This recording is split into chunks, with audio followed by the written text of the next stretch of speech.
a justificação no Concílio de Trento, que foi uma resposta a toda a problemática levantada por Lutero sobre a justificação. Farei 2 aulas sobre isso e essa é a primeira aula.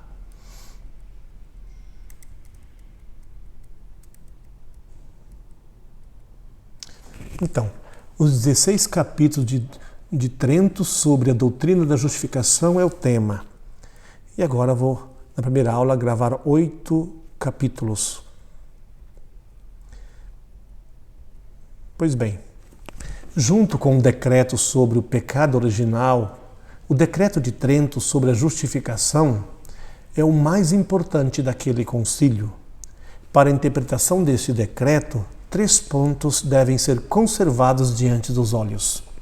Primeiro, o Concílio de Trento quer apresentar a equilibrada doutrina católica. Segundo, por conseguinte, nenhuma corrente teológica deveria ser favorecida, a saber, nem a tomista, nem a escotista, tampouco a agostiniana estrita ou a nominalista. Terceiro, o concílio renuncia a uma condenação das pessoas dos reformadores. Somente a doutrina deles devem ser condenadas ou combatidas. Cada um dos 16 capítulos será apresentado e interpretado. Pois bem, primeiro capítulo, a importância da natureza humana e da lei de Moisés para a justificação do ser humano. Todos os seres humanos perderam a inocência pela culpa do pecado de Adão, isto é, eles devem a Adão a justiça perdida. Eles estão feridos pelo pecado, entregues ao poder da morte e do diabo. Eles não podem libertar-se ou levar-se a Deus, nem através de suas forças naturais, nem por meio da lei de Moisés. Contudo, resta-lhes o livre-arbítrio, como situação original. Portanto, sem a graça, ninguém pode ser salvo. O segundo capítulo, o mistério salvífico da vinda de Cristo. Aqui é bem breve. Na plenitude dos tempos veio o Filho de Deus como reconciliador dos seres humanos, tanto dos judeus como dos gentios. A salvação vem por Jesus Cristo. Terceiro capítulo, os justificados por Cristo. Certamente Cristo morreu por todos. Contudo, só é justificado aquele que recebe o mérito do sofrimento de Cristo. Quem nasceu em Cristo recebe a graça mediante a qual é justificado. E o quarto capítulo, o que é propriamente a justificação? Aqui está a verdadeira definição da justificação. A justificação é uma transferência da herança de Adão para a herança da graça de Cristo, que confere adoção filial. A realização dessa transferência exige o batismo, chamado aqui de banho de regeneração, ou, pelo menos, seu desejo, pois a tradição cristã sempre reconheceu que o desejo autêntico de receber o batismo o substitui. Aqui, como fala São Paulo, se pelo antigo Adão veio a morte, o pecado, através do novo Adão vem a justificação, a graça, a santidade, a nova criatura. Nos tornamos filhos adotivos de Deus em Jesus Cristo, e isso acontece no batismo. Com a menção do batismo, exprime-se a dimensão eclesial e comunitária, como também sacramental, da transferência da justificação. Quinto capítulo, a necessidade e a razão da preparação dos adultos para a justificação. O início da justificação, initium fidei, é a graça preveniente de Deus em Jesus Cristo. Portanto, já é graça redentora. Ela surge em nós sem nenhum mérito precedente. Por meio dela, Deus nos chama a dedicar-nos à justificação.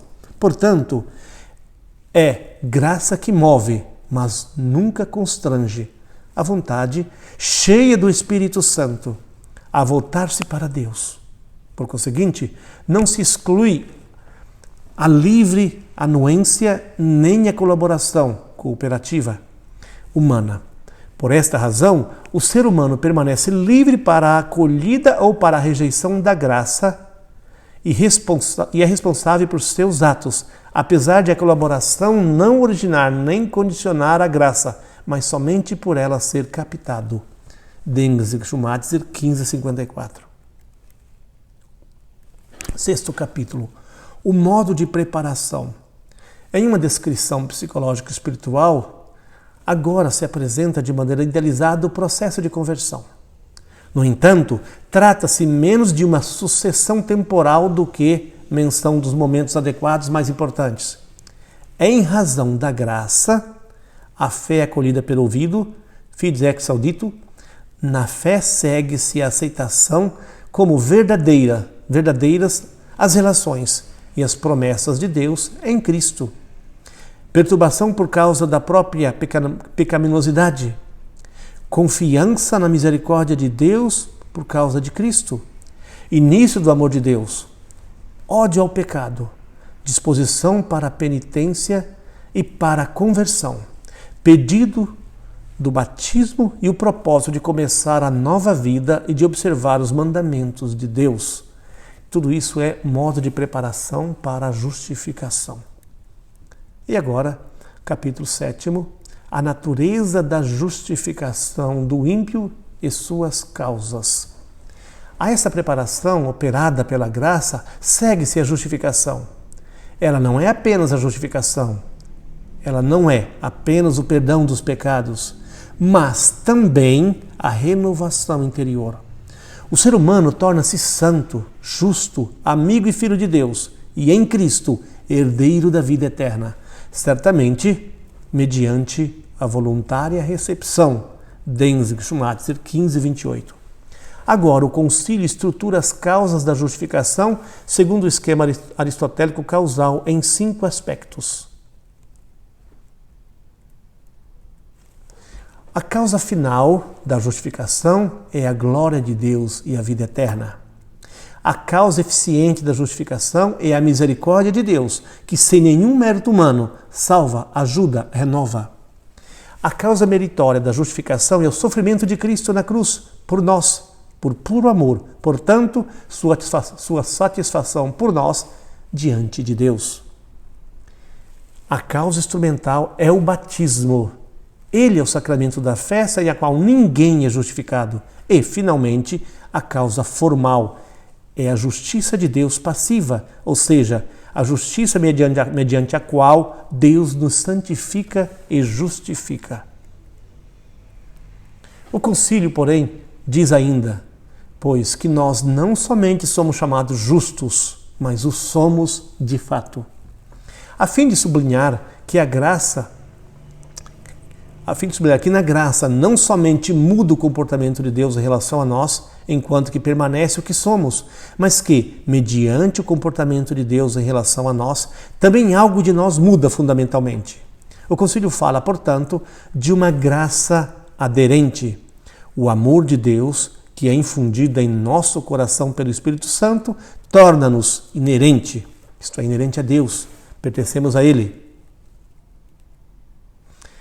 Estar enxertados no Cristo significa que agora a fé, a esperança e o amor foram derrotados em nós. Aliás, foram enxertados em nós. Mediante eles, estamos salvificamente ligados a Deus na realização de nosso ser pessoa. Sem entrar aqui nas diversas teorias escolásticas de hábitos e actos, diga-se, porém, que um comportamento humano significativamente salvífico em relação a Deus e ao próximo se segue ao dom do nosso ser, que mudou o ser humano em sua mais íntima profundidade e o ordenou a Deus. É algo assim como, segundo Lucas 15, 22, uma veste festiva, veste batismal, com a qual um dia poderemos ser admitidos no salão das bodas celestes. Essa nova veste, que no filho pródigo fica muito claro quando o pai justamente coloca uma nova veste no filho. Isso para nós acontece através do batismo, uma nova veste, nova criatura. 8º capítulo. Como compreender a expressão de que o ser humano é justificado gratuitamente pela fé, conforme Romanos 3,24? Sobre esta frase da carta a Romanos, apoia-se de modo especial o luterano Justificatus sola fide, O contrário, em Paulo, é a fé em confronto com o mérito, como autojustificação por meio das obras da lei.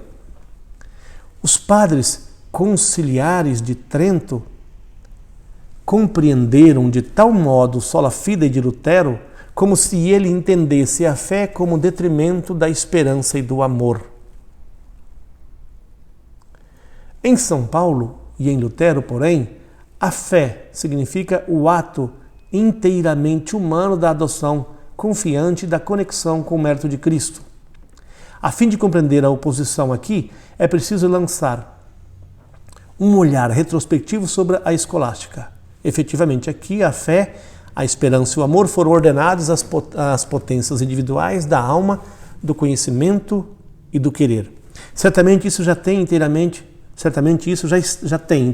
nas formas das expressões bíblicas de seus primeiros indícios. Contudo, não se chega ali a uma definição sistemática do conceito.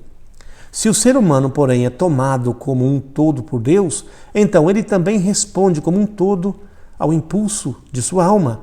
A fé, como ato cognitivo, não é suficiente. A graça aparece essencialmente também na vontade renovada. Uma vez que, no final das contas, a graça de Deus é o amor, em última profundidade, ele é correspondido pelo amor.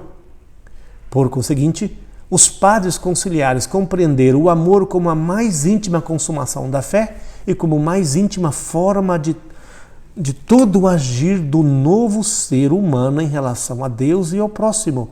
E também a fé só justifica na medida em que for informada pelo amor, conforme Gálatas 5,6, isto é, se ela for fides caritate et esp formata. Por isso, em conexão com Hebreus 11, disse que a fé é o começo da salvação, fundamento e raiz de toda a justificação, ou seja, ela é formada interiormente pelo amor e no sentido escolástico da esperança, consumada na vida eterna. E assim nós terminamos